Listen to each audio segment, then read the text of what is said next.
Бир кездери сахнага Мэри Шакулина деген ат менен чыккан ырчы айым Суперинфо гезитине маек куруп, 1,5 жылдан бери жолдошу менен ажырашып кеткендигин айткан. Айрым интернет колдонуучулары үй бүлөнүн бузулушуна ырчы Сайкал Садыбакасованы күнөөлүү экендигин жазышкан. Ошол эле гезиттин кийинки санына ырчынын күйөөсү Эдил Маматов маек куруп, үй бүлөсүнүн бузулушуна эч кандай ырчылардын тиешеси жок экендигин, аялы анын ишин түшүнө албагандыгын айткан. Андан кийин Сайкал Садыбакасованын апасы Гүлшайыр Садыбакасова Эдил менен Мэринин үй бүлөсүнүн бузулушуна Сайкалдын тиешеси жок экендигин айтып чыкты. Гүлшайыр Садыбакасова мындай маалыматтардын тароосуна ырчы Бегимай Бекбоеваны айыптаган.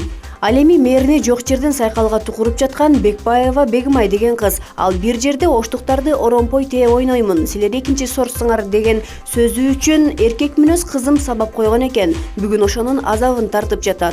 Ал эч качан Эдил менен сүйлөшкөн эмес жана анын сүйлөшкөн жигити бар. Ошондуктан болуп жаткан окуяга калыс карап, туура чечим чыгарыңыздар, деп Гүлшайыр Садыбакасова Facebook баракчасына калтырган.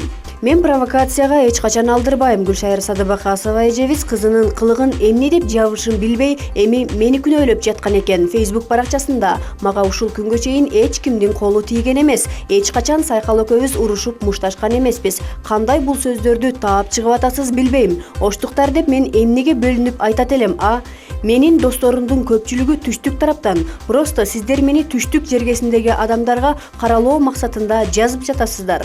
Мунун баары жалган. Менин оозуман эч качан оштук деген сөз чыкпайт. Эгерде мен чыркыраган чындыкты айта турган болсом, анда факты менен далилдеп берем. Мен сиздин аксакал башыңызды сыйлап унчукпадым, кызыңызга дагы эскерткем. Балким кызыңыздын жалган айткан сөздөрүнө ишенип жаткандырсыз. Мен өзүмө эч качан бирөөнүн колун тийгиздирбейм. Бул сөзүңүз карандай калп.